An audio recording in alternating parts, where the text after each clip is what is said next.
Hi, it's Noel. And Tyler. A quick note, this is the last episode of Season 1 of Lost Highways from History Colorado. We'll be back next fall with a new season. And if you haven't already reviewed or rated us on your podcast app, please do. The feedback will help us make Season 2 even better. If you've enjoyed this first season and want to support us, the best way to do that is to become a member of History Colorado. You can go to historycolorado.org/podcast discount for a great rate and all the benefits that come with it, like tickets to the Georgetown Railroad and free admission to our 8 museums statewide. Thanks so much for your support. Lost Highways from History Colorado is made possible by the Sturm Family Foundation, proud supporters of the humanities and the power of storytelling for more than 20 years. In early 2002, a young Crow Indian named Solomon Little Owl and some other Native American students at the University of Northern Colorado in Greeley formed an intramural basketball team. We had a Crow, we had a Lakota, we had a Mohawk, we had a Pawnee. Little Owl was the head of Native American Student Services at the time. He says they weren't very good at basketball, but it was a great way to get the different American Indians on campus together for some fun. Basketball is really important asset to the reservations, but also Native Americans. I'm sure it's a lot for other different nations or other people, society as well, but we kind of take it to the heart. So we're very competitive. And so in 2000... When it came time to pick a name for their team, says Little Owl, they decided to make a statement, if not a joke. At the time, almost 50 high schools in Colorado used some variation of a Native American mascot or logo. They had names like the Savages, the Indians, the Warriors, and the Reds. One of those high schools was just up the road from Greeley in the small town of Eaton. Their mascot was the Fightin' Reds. Here's Peggy Ford Waldo, development curator for the City of Greeley Museum. So the mascot for the Eaton High School athletic teams is the caricature of a bow-legged Indian brave with a really large nose and a feather sticking out of a headband that's around his forehead. A small group of protesters had begun to demand that the high school change their mascot. So Solomon Little Owl and his teammates came up with an idea to support them. The team decides on the mascot of a white guy, a businessman with a white shirt, a tie, clean-shaven, clean-cut, and so on. I think it was clip art that we got it from. And he was a clean-cut business guy with a tie and a suit jacket and smiling. And they produced T-shirts, put this logo on their team shirts with the saying, "Everything's gonna be all white." The Fightin' Whiteys played the whole intramural season without much fanfare. And then, right before the end of the season, the student newspaper wrote an article about them. That article led to a local TV news story. And that's when it hit the national media.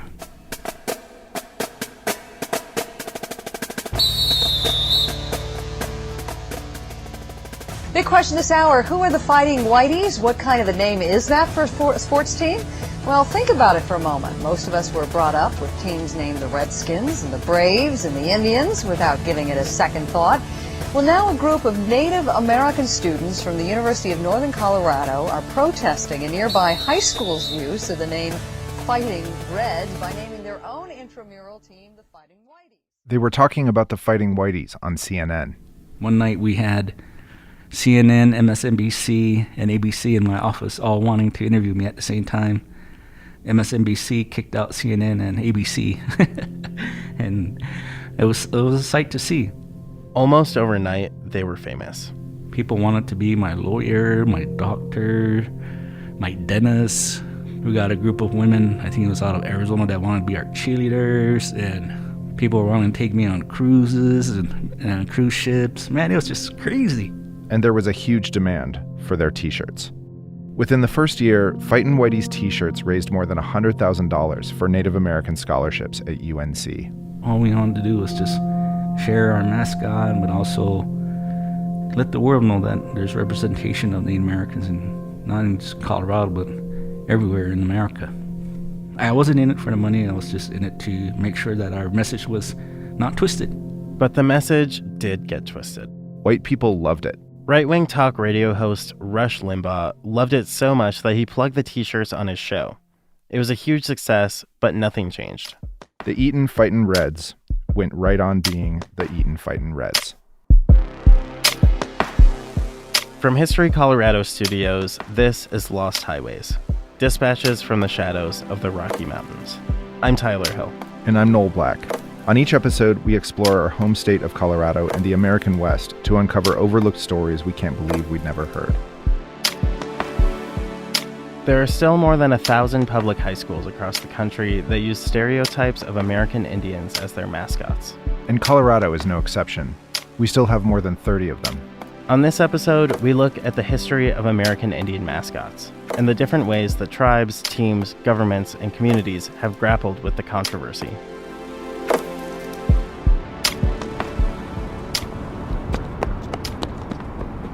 It's a bright, warm autumn morning at the steps of the Colorado State Capitol. A group of about 40 Northern Arapaho teenagers from the Wind River Reservation in Wyoming are getting ready to run 2 laps around the Gold Dome.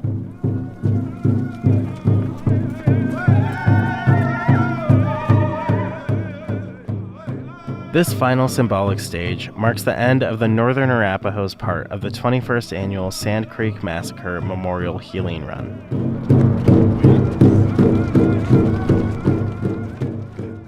For the past week, these students have run sections of the 175-mile route from the site of the Sand Creek Massacre in southeast Colorado to Denver. Normally, the Northern Cheyenne, Northern Arapaho, and the Southern Cheyenne and Arapaho tribes all do this run together over the Thanksgiving weekend to mark the anniversary of the massacre. But this year, the Northern Arapaho decided to make the run earlier. The annual run was started to commemorate the brutal massacre of Cheyenne and Arapaho Indians camped near Sand Creek in southeast Colorado on November 29, 1864. Despite the fact that the tribes flew an American flag and raised a white flag of peace and surrender as soon as the attack began, Colonel John Chivington and more than 400 soldiers from the Colorado 3rd Cavalry slaughtered over 200 Native people. 2/3 of them were women and children. Lee Spoonhunter is the current chairman of the Northern Arapaho tribe. In his remarks afterward, he reminded the small crowd gathered at the Capitol of the real history behind the symbolic run.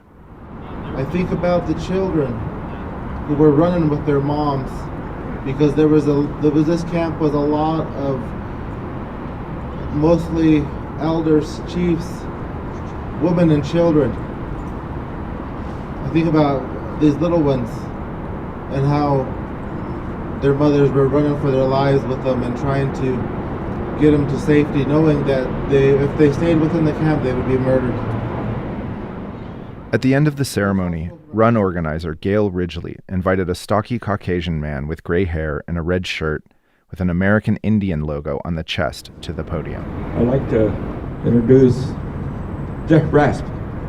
Hardly hours just to say a few words here on behalf of our relationship as a partnership.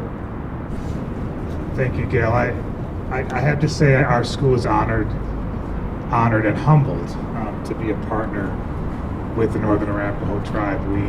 It means everything to us that we're able to share our school and share our land that really is your land. We feel like we're guests on your land. So we do have the Indian as our mascot, and Eugene Ridgely has drawn a very authentic mascot. Jeff Rasp, whose name all too perfectly describes his voice, is the principal of Strasburg High School. Strasburg is a small town on the plains just off of Interstate 70, about 40 minutes east of Denver.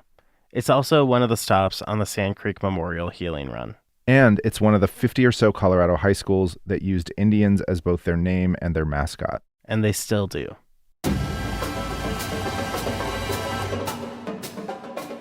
Initially, mascots are, I think of them more sort of like emblems or entities that were meant to bring the team good luck, almost kind of like a sort of a sympathetic magic that's translated into the sports realm. This is Dr. C. Richard King.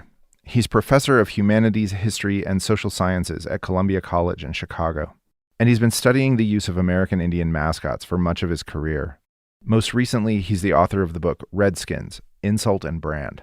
Dr. King says that college sports teams began using mascots about 150 years ago. At that time, a mascot could be anything from a totem to an actual person or child, and it could change from one game or season to the next. I mean, in the early years of intercollegiate athletics and professional sports, mascots were in some ways changeable. I mean, there are schools that would have a mascot just for a period that a particular coach was there, or they would have a mascot and then the students would decide a different mascot was more appropriate, and it would become, or has become, sort of the fixed image or name of the team. And so the widespread use of Native American mascots began in the early 20th century. It was shortly after Frederick Jackson Turner declared the American frontier closed in 1892. It was also around the same time that photographer Edward Curtis began to take highly romanticized portraits of American Indians. King says the rise of stereotypical images of Native Americans as mascots at this time can be partly explained by what anthropologist Renato Rosaldo calls imperial nostalgia. Once something is almost gone, once modernity has almost wiped something out, whether that be, the expansion of industrialism or colonialism, people really long to have it back, or long for certain aspects of it and want to retain them. And at the exact moment that sport teams are being created, you have Americans who are looking around them and saying something about Native Americans like, wow, they were really wonderful, fantastic people. We should emulate them, or we should take something from them to remember them by. Of course, it's also about the power and entitlement that comes with having so nearly destroyed Native Americans and their cultures. Lawrence Baca is a lawyer and Pawnee Indian who spent 32 years working in the Civil Rights Division of the United States Department of Justice.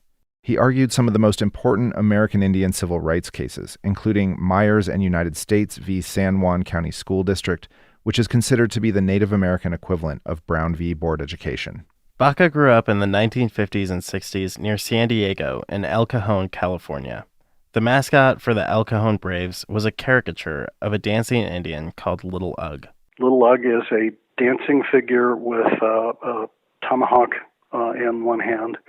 He's got two eagle feathers in his headband, and one of them is broken. Well, if you know much about Indian culture and our use of eagle feathers, you would never dance around with a broken eagle feather. It's a sacred object. It's a religious object. It would be burnt. There would be prayers over it. Baca and his brothers were the only Native Americans at their high school. The dissonance between their real lives as teenagers in Southern California at the time and the way the culture saw them in the caricatures of Indians greeted them every day when they arrived at school. In the center of campus, big grassy area where everybody met for lunch, there was this 25-foot tall carved wooden warrior.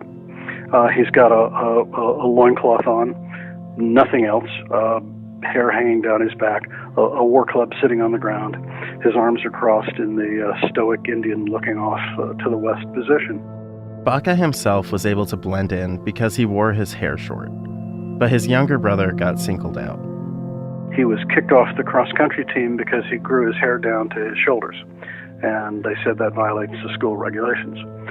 I explained to the school district that he grew his hair long because in our tribe we wear our hair uncut for religious reasons. The school said, well, we're not telling him he can't practice his religion. We're just telling him he can't participate in after-school sports if he wears his hair past his ears. Desperate to be part of the school and to feel included, Baca's brother offered to be the Little Ugg mascot at sporting events, but his long hair still prevented him from participating in after-school events. So instead, the white kid puts on a wig down past his shoulders and a brown face, which my brother already had, and he's the school mascot. That is what I call the personification of irony. When an Indian kid can't be the school mascot, it's an Indian, but a white kid can. These experiences made Lawrence Baca hyper-aware of the ways that caricatures and romanticized images of his culture were used to cover up and soften what he calls the original sin of America. The original sin in America is the slaughter and subjugation of American Indians. The American Indians were being slaughtered and their land stolen for 150 years before the first slave was brought over. Slavery was ugly, it was nasty, it was bad, it was vile, but it wasn't the original sin. Quite simply, says Baca, Americans haven't come to terms with the fact that their country is built on stolen land nearly cleared of its original inhabitants in a centuries-long campaign of genocide. Psychologists will tell you, you couple that with the concept of defeat and ownership. We own you, therefore we own your image. We get to glorify your image because we're embarrassed by what we did to you 200 and 300 years ago. And so we then create all of this fantasy around certain native images, and then, as I say to audiences, we use Indian imagery to sell products to white folks. The magnitude of this sin can be measured in some ways, says Baca, in the sheer number of products that have used Native American imagery. His extensive collection of everything from Land O'Lakes butter, Calumet baking soda, and American Spirit cigarette packages is now at the Smithsonian's National Museum of the American Indian. Just walk down the aisles in your nearest grocery store and you'll still spot half a dozen on the shelves. And you'll see products like Aunt Jemima pancake mix and syrup, cream of wheat, and others that trade on African-American stereotypes. But it's mascots for sports teams, says Baca, that really magnify the extent of the problem where Native Americans are concerned. We get told as Native people all the time that everything from the Washington Football Club to Chief Wahoo honors Indian people. Well, I will tell you how we know above all else that it is not an honor. Because there is no other race coming forward and saying, why is it always the Indians? Why aren't you mocking my race and culture at halftime? You don't have African Americans, Asian Americans, Hispanics coming forward and saying, why is it only them that gets honored by having caricatures about them and racial pejoratives used to name your teams? If it were an honor, all of those groups would be standing up and saying, we want it too. But they don't want it. We got it. We'd like to give it away because we'd like to get rid of it. But nobody comes up and says, I want to be honored in that same fashion. Some critics also point out examples like the Notre Dame University Fighting Irish. They use a caricature of a leprechaun as their logo and mascot, which could be considered offensive by some. Okay, you're Irish and you're offended by it. Have you ever called the chancellor of the school and said, I'm Irish and I'm offended? Have you ever written them a letter and said, I'm Irish and I'm offended? Have you ever gone to the stadium and carried a sign that said, I am not a little leprechaun, I am a human? Because if you do that, I can get 200 Indian people who'll stand there with you with a sign because we know how it feels. But the reality is you've said no to me each of those times because you're not offended by it. And then, of course, the secondary argument is, the Fighting Irish of Notre Dame is self-identification. It's a group of people who perceive themselves as being of Irish heritage, and they chose Fighting Irish as something to be proud of.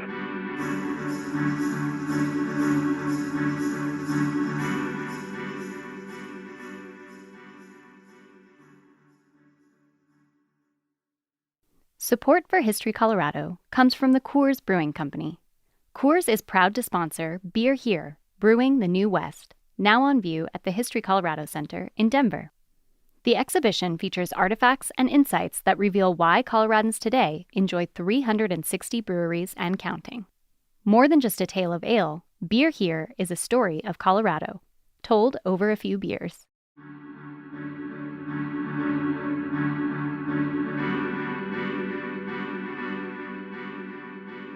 There are currently 5 professional teams that use Native American names or mascots. Though the Cleveland Indians dropped their Chief Wahoo mascot just this past season, there are still the Atlanta Braves, the Chicago Blackhawks, the Kansas City Chiefs, and the football team from Washington, whose name many won't even say.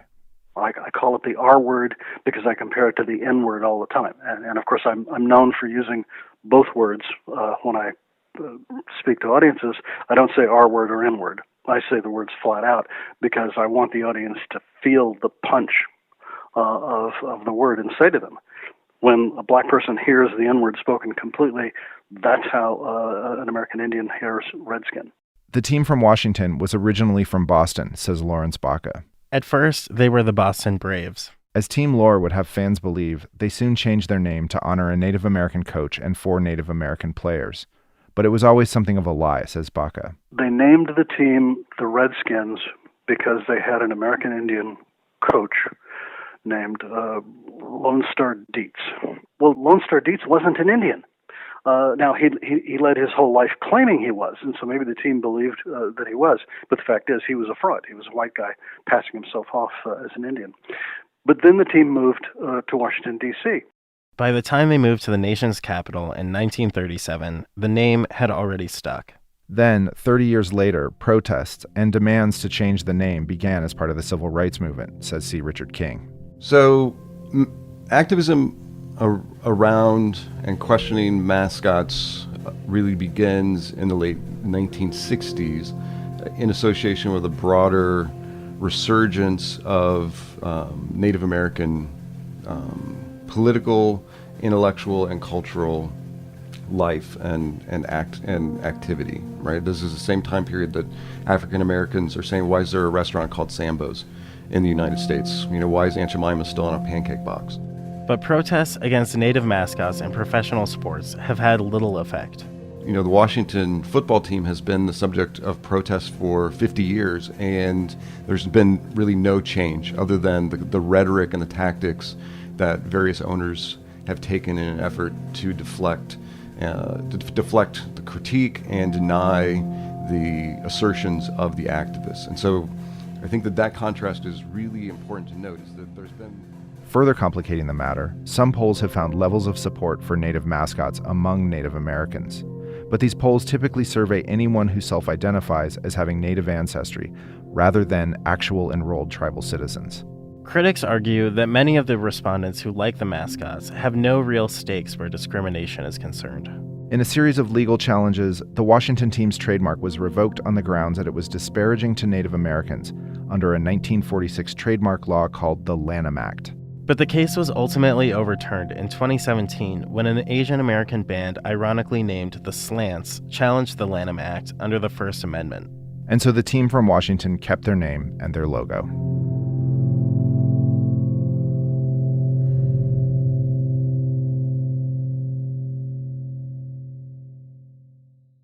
Getting rid of Native American mascots at the collegiate and high school levels has been far more successful, says C. Richard King. Right, so someplace like Marquette or Stanford or the University of Oklahoma, those places have all made changes, and in some ways made changes rather quickly in response to concerns from Native American students and citizens. In 2005, the NCAA announced sanctions against any team that continued to use a mascot deemed, quote, hostile or abusive to Native Americans. Teams with American Indian mascots were required to either secure an explicit endorsement of their logo and mascot from local tribes or to change their mascot. The University of Illinois and University of North Dakota, for example, were unable to find tribes to endorse them. The Florida State University was able to get an endorsement from the Florida tribe of the Florida Seminole tribe.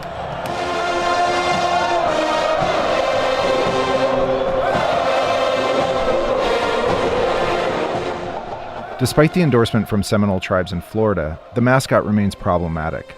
Oklahoma Seminole tribes never gave their endorsement. Then there's the issue of the actor, who plays the chief, Osceola. He rides an Appaloosa horse to the center of the field to drive a flaming spear into the turf to get fans fired up for the game.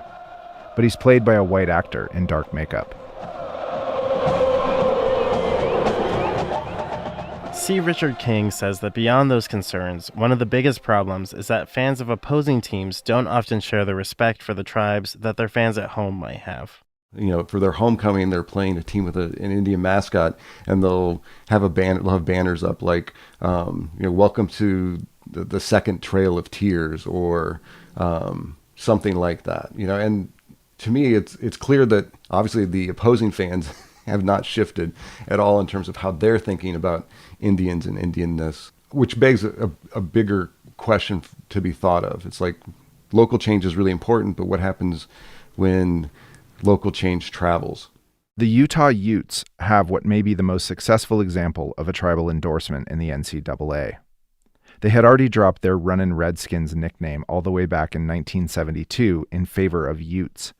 Then, after the NCAA forced them to get tribal endorsement in 2005, they quickly changed their mascot to an eagle named Swoop, but kept their name and added a Ute tribal flag to their football helmets with Ute endorsement. They also kept their logo. It's a circle with feathers attached, meant to symbolize a drum with a large red U in the middle. Beyond that, the university has gone to great lengths to make sure that fans don't disrespect the Ute tribe at sporting events. Everyone attending Ute home games gets a pamphlet. It clearly outlines acceptable behavior and warns against racial slurs, war paint, feathers, headdresses, and other American Indian symbols, chants, or demeaning signs that play on stereotypes. They don't just do it one time a year, they do it every time. And so the stuff that ridiculous stuff that you hear at Florida State and, chants at the Kansas City Chiefs games and Atlanta Braves, the tomahawk chop, it's not allowed anymore. They don't do it there in Utah. This is Darius Smith. I'm the director of the Denver Anti-Discrimination Office, and I also provide staff. I'm the staff liaison to the Denver African American Commission as well as the Denver American Indian Commission. I'm Navajo on my mother's side and African American on my father's side. Smith believes the University of Utah handled the NCAA crackdown as well as any school could, short of changing the mascot altogether. But in this brochure, they also give information about the tribes in their state. Not just the Utes, but, my tribe also is in the state of Utah, the Navajo, the Paiute, the Shoshone, and the Goshute. And basically, it's an acknowledgement and showing that natives are contemporary contributors to the state of Utah, and it's a beautiful thing. I'm all for it.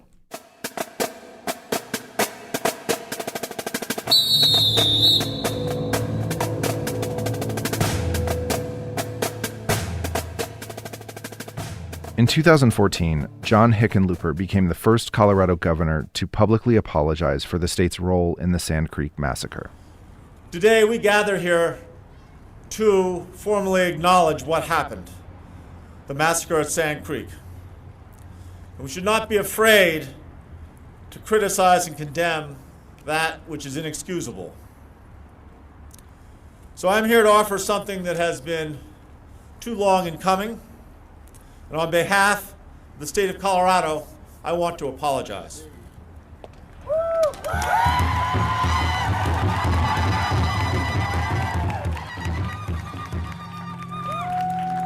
For American Indians like the Ute, Cheyenne, Arapaho, and Navajo in Colorado at the time, it looked like many issues that had gone largely unaddressed for years might finally begin to change. Among those issues was the fact that in 2015 there were still more than 30 K-12 schools in Colorado that use some version of Native American names, mascots, and logos. There was already legislation that had been proposed by then Representative Joe Salazar and others prior to him who were looking at running state legislation to make it illegal for the use of Native American mascots. This is Ernest House Jr. I'm a member of the Ute Mountain Ute tribe from southwestern Colorado, and I'm a senior policy director for the Keystone Policy Center, along with being the director for the American Indian Alaska Native program there at the Keystone Policy Center.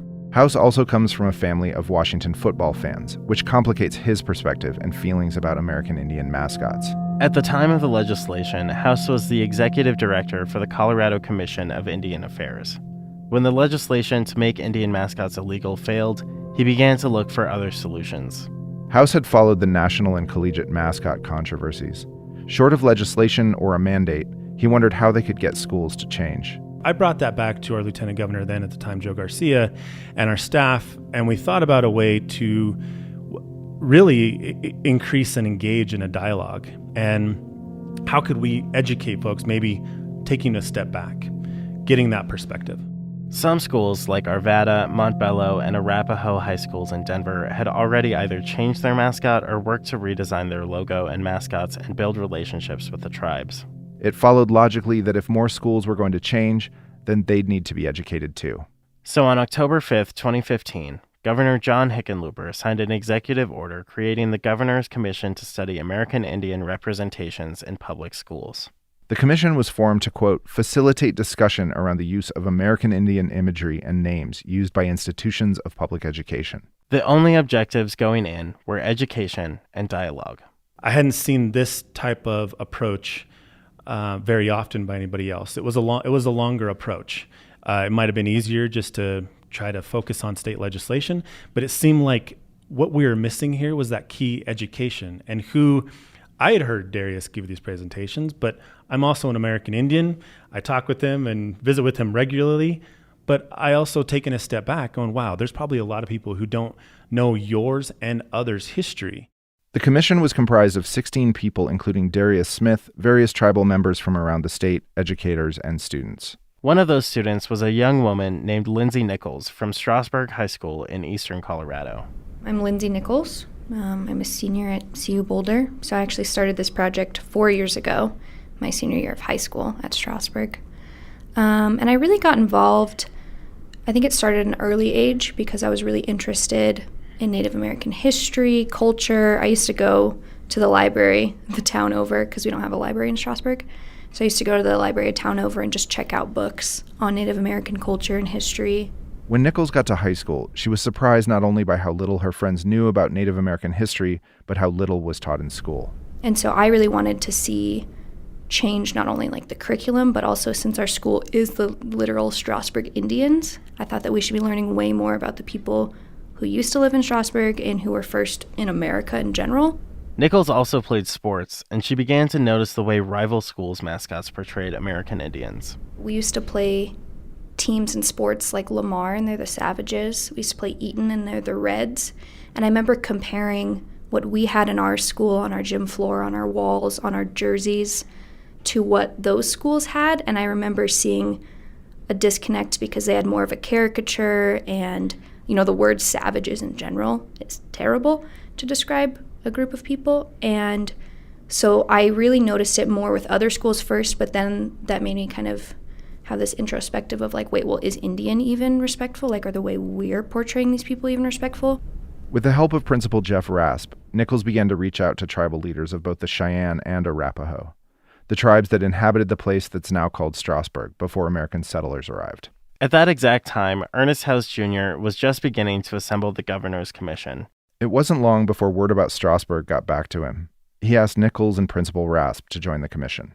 In turn, Strasburg also volunteered to be one of the 4 communities the commission visited to discuss changing their mascot. The only criteria for visiting communities were that they had to have a Native American name, logo, or mascot, and the commission actually at the very beginning said that they weren't going to go to any community that didn't want them there. And I think that was really important. I mean, there needed to be clearly respect. There was going to be a lot of emotional testimony, the way that these meetings were structured. The communities that invited the commission were Strasburg, Colorado, which Strasburg Indians, Loveland, Colorado, which were the Loveland Indians, Eaton, Colorado, which were the Eaton Reds, and Lamar, Colorado, which were the Lamar Savages. Loveland had already begun having conversations with a tribe in the Dakotas when they asked the commission to visit. And Eaton High School, where the Fightin' Whiteys had staged their protest 10 years earlier, didn't invite the commission to come. The members of the student newspaper, Red Ink, did. Eaton has only recently stopped using their Indian mascot, which looked almost exactly like Chief Wahoo, the mascot of the Cleveland Indians baseball team. Perhaps ironically, the community least receptive to change was Lamar, Colorado, whose mascot is the Savages. Still, they invited the commission to come. Lamar is just a 45-minute drive from the Sand Creek Massacre site near the Kansas border. Ernest House Jr. went in with an open mind.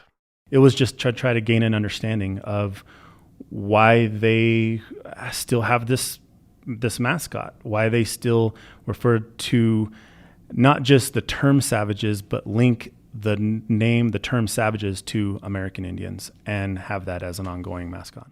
Lamar's logo looks like something out of a 1950s Lone Ranger comic. Unlike some logos that use profiles of American Indian caricatures, theirs is a frontal view of a menacing face in a headdress. And many other schools across the country, says Ernest House Jr., use the same image. It's clip art, and it's easy to get. And I think that's why a lot of the other schools use the easy to get clip art, because you really don't have to you can just select from what's already been used out there or what's available, and that's the easiest to get to. Not only is it clip art, which is free, it's old clip art that plays on stereotypes. This is what the commission wanted to help the schools it visited understand. For one thing, not all tribes wear headdresses, and such depictions tend to homogenize Native Americans into a singular monolith when in fact... You have over 570 federally recognized tribes today, a lot more 150, 200 years ago, right?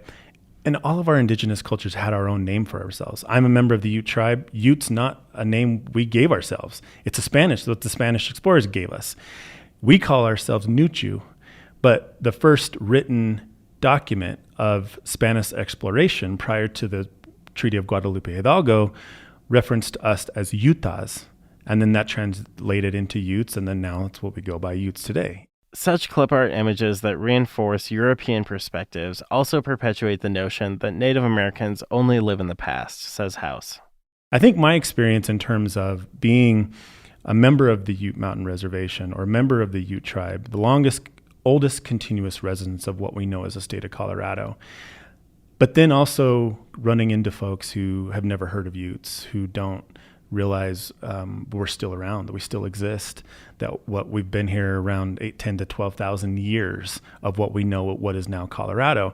And so I think it's just part of that ongoing education effort. And so for me, it was more of educating myself. And I think it's also that education process of a lot of that historical context. Nationally, American Indians make up 2% of the U.S. population. Ernest House Jr., Darius Smith, and Lindsey Nichols all remember how uncomfortable the commission meeting in Lamar felt. The school superintendent had recommended police presence.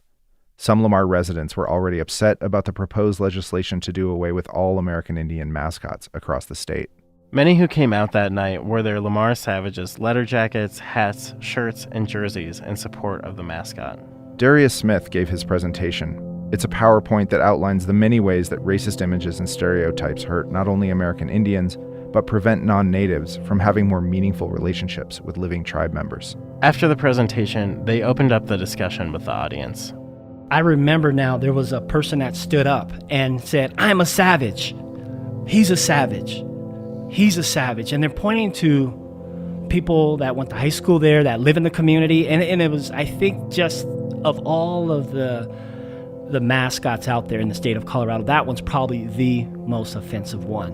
And I think the people on the panel, I'm looking up and I'm like, wow, this is weird. It's weird to hear this.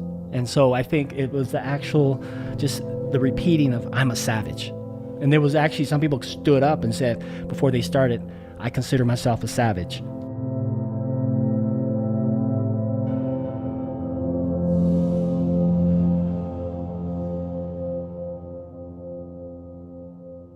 Lindsey Nichols remembers how hard it was to reconcile that negative stereotype of the savages with the positive feelings of community identity people in Lamar felt it gave them. I think a lot of them had that mentality of like, you're coming in here and you're trying to take away everything that we've built. And for some reason they like correlate their experience in that school with the mascot. It's just part of their pride, I guess, and just part of their own personal history.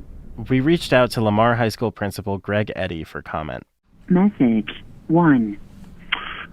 Hi, this is Greg Eddy, the principal of Lamar High School, and just was leaving a message. I did get your message for the podcast you're looking at doing, and I don't believe that we'd be interested in participating, but thank you for the phone call. Have a good day. Bye.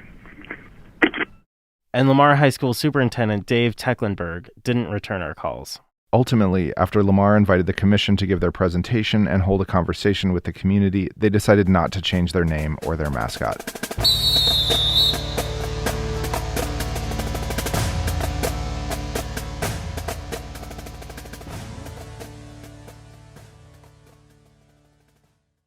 Support for History Colorado comes from Colorado State University. CSU embraces the critical role that History Colorado plays in preserving and telling the stories of our state and the West. As Colorado's land-grant university, CSU is proud to be a partner in programming and outreach statewide. As they celebrate 150 years of education, research, and service, CSU remains committed to preserving the past and creating a brighter future. Learn more at colostate.edu.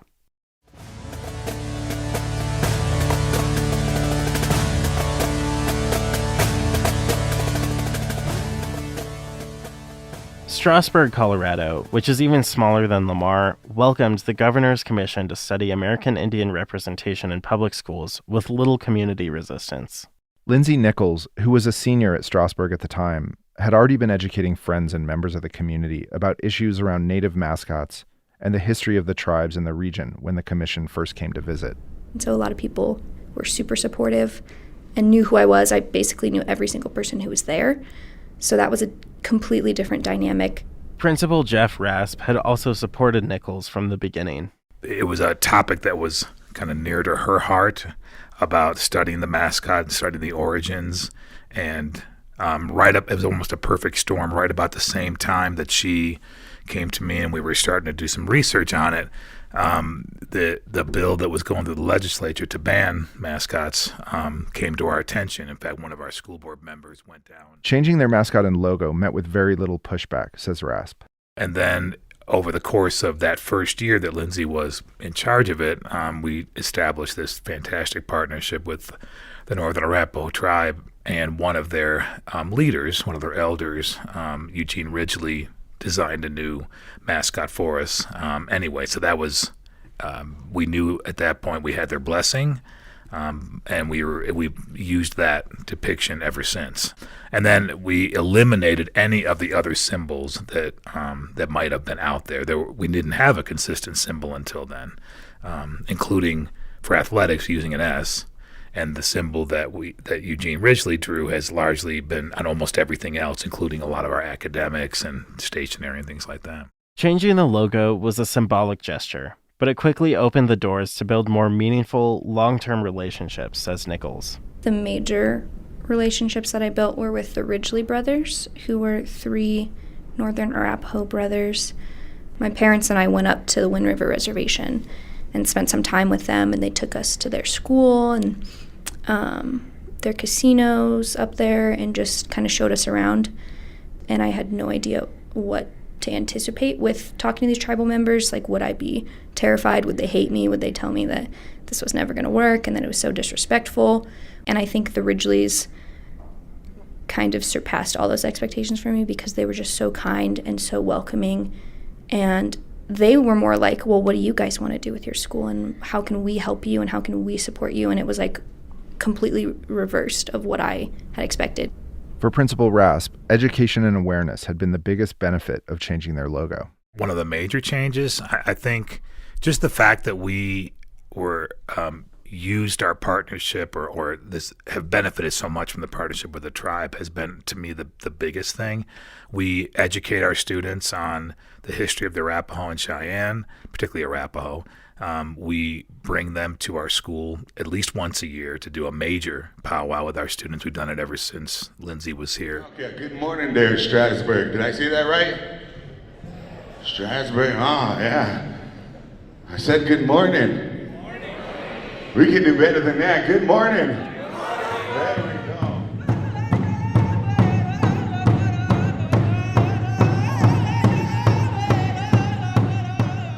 And then students, the last few years from the tribe, we've had our students meet with them, and they've talked about their life and their culture. And we educate all the kids starting in about 7th or 8th grade all the way through high school about the history, and we talk a lot about the Sand Creek Massacre and how that impacted, obviously, the Arapaho and Cheyenne, and our mistreatment of them over centuries. We want our students to be aware of how our country has not treated them well, and that we own some of that. And now, ladies and gentlemen, here come the Indians.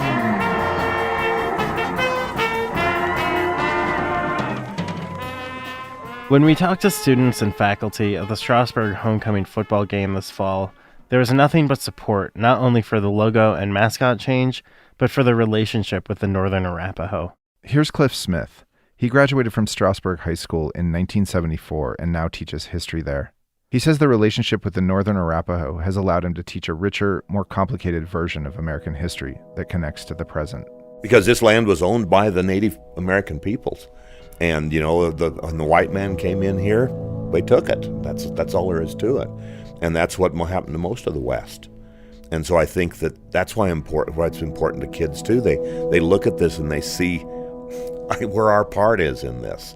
And what can we do to to rectify some of that? Well, we need to show respect to those cultures. And I think that's where a lot of the respect from these students come from. And they were here in this classroom, they were actually physically here. So I think that's a huge part of that.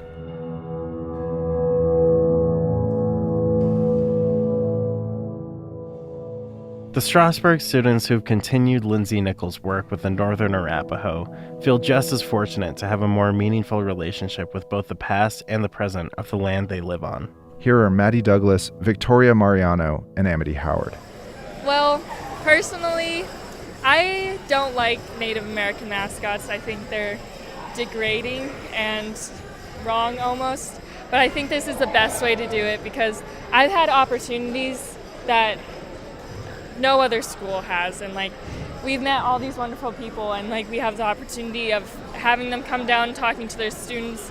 And so even though I don't agree with it, I feel that being a part of this makes it more respectful. I think it's impacted me a lot in the way that I look at people around me that I don't know what their backstory is or what they've been through or their culture. Really taught me a lot about the importance of learning about other cultures because that ensures that people aren't respected around you. So I'll definitely always be thinking about that in everywhere I go. I went to an internship last week. It was a variety of schools, but they kind of asked about Strasburg and what are some of the things we stand for and show. So I actually got to teach about 50 some kids about that and kind of explain what and why we're called the Indians and what we're doing to continue our partnership with that. So that was one of the main ways, and it was really cool to be able to tell all of them about that. And want to move forward and continue to be partners long into the future. It means everything to us. So thank you. Thank you. Back at the Capitol in Denver, we spoke with the students and runners from the Northern Arapaho tribe after the Sand Creek Memorial Healing Run. We asked them about their thoughts on Strasburg's mascot. Here are Hunter Lone Dog, Darien Barreza, and Zianna Hubbard. And I feel they have a lot of respect for us, so I ain't gonna trip over that, over just a mascot or anything. I mean, they show love to us, so we gotta show love back. I feel like they give us more respect than that because they represent and they show us respect about it. But if other people would disrespect us about it, it wouldn't be a good thing. But if they're just respecting us like that and showing us love that we came there, it'd be a good thing. Strasburg, it's really important because everyone there, they really want to learn what happened, and I really like that. We also spoke with Lee Spoonhunter. Again, he's chairman of the Northern Arapaho. We asked him what he thought schools like Lamar were missing out on by not updating or changing their mascots and building relationships with the tribes. And what they missed out on is a very good friendship with tribal people, and that they don't learn the rich history and the heritage and what our ancestors had to go through, and to be strong and to be resilient and to teach us how to live today. I think there's just a lot of education and a good fellowship and friendship that they're missing out on. For Governor Hickenlooper's commission to study American Indian representations in public schools, Strasburg High School's handling of their Indian mascot was, in many ways, an even better outcome than they could have hoped for, even if they'd changed their logo and mascot altogether. Again, here's Ernest House Jr., the former executive director of the Colorado Commission on Indian Affairs.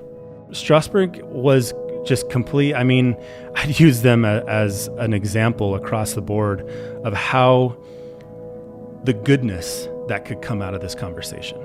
A prime example of now, not only are they using that image respectfully and with the tribe's consent, but they're also teaching American Indian history in their school.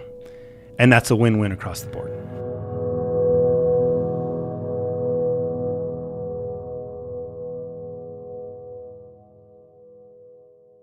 There's no question that many positive relationships have been built from reimagining mascots like the Strasburg Indians and the Utah Utes. Still, some American Indian activists and scholars believe that such compromises simply aren't enough, and they have research to back up their claims.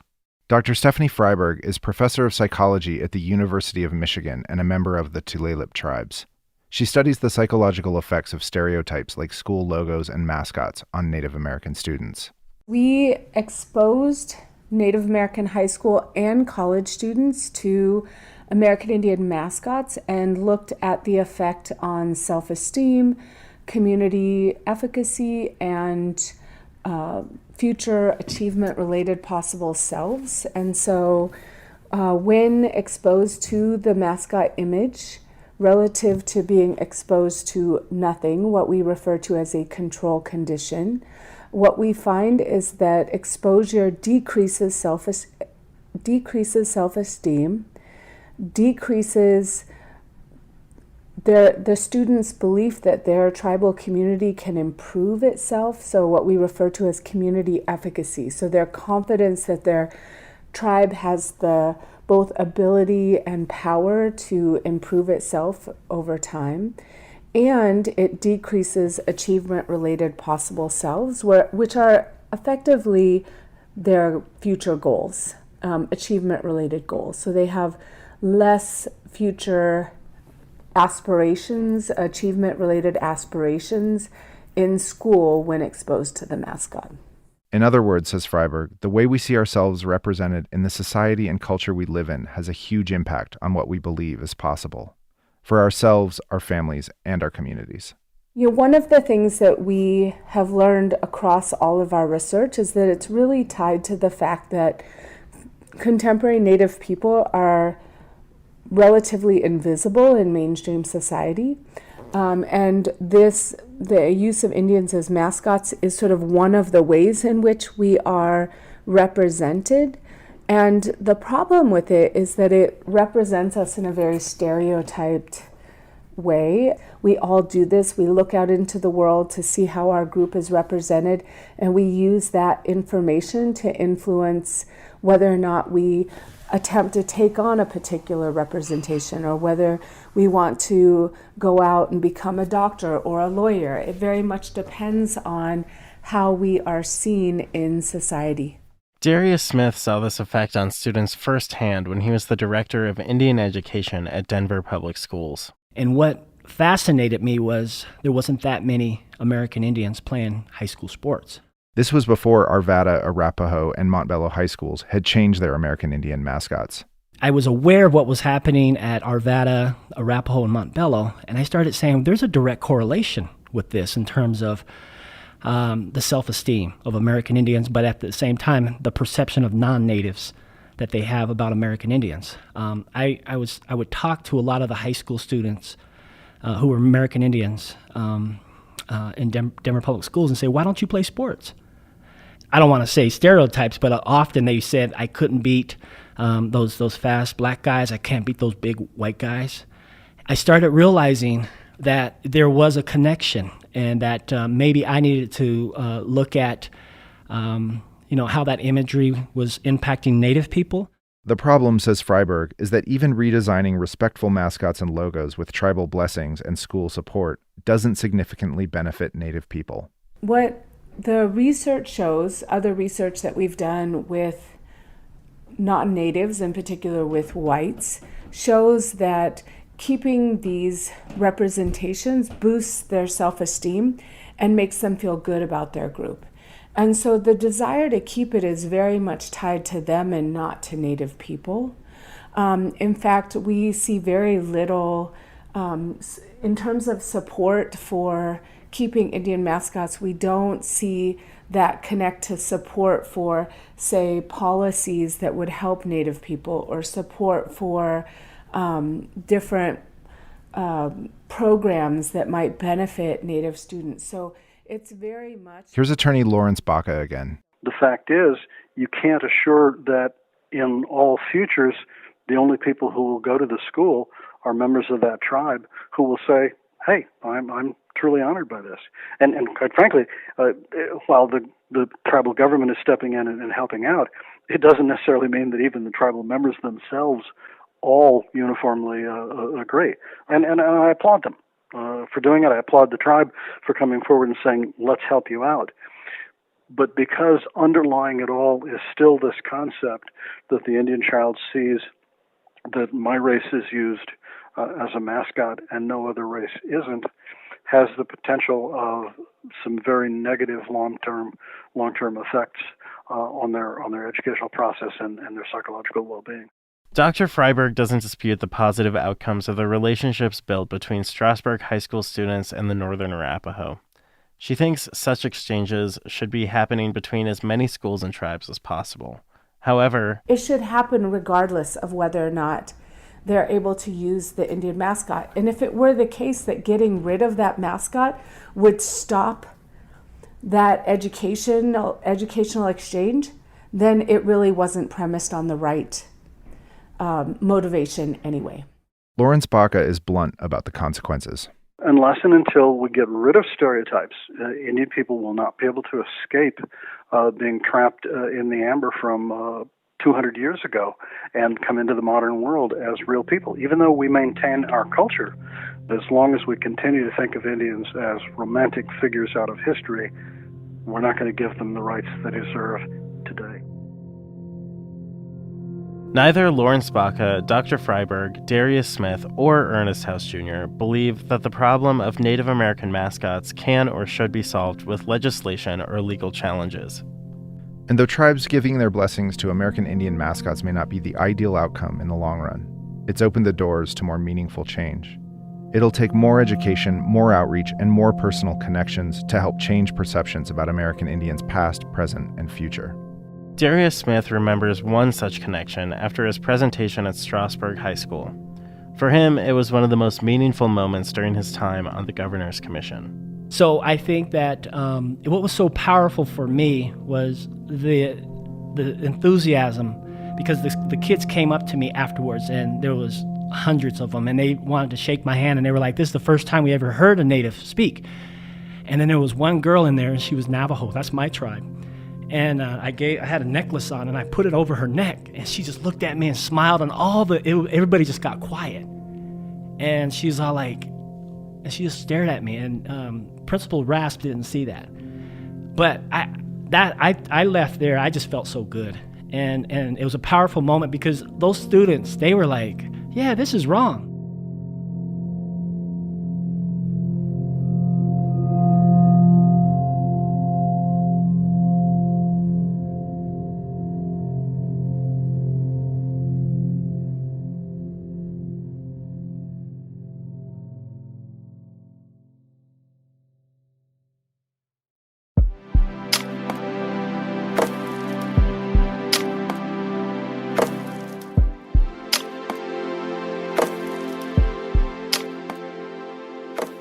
Lost Highways is a production of History Colorado and History Colorado Studios. It's made possible by a generous grant from the Sturm Family Foundation, with particular thanks to Stephen Sturm and Emily Sturm. Again, if you enjoyed this podcast and want to support it, please become a member of History Colorado.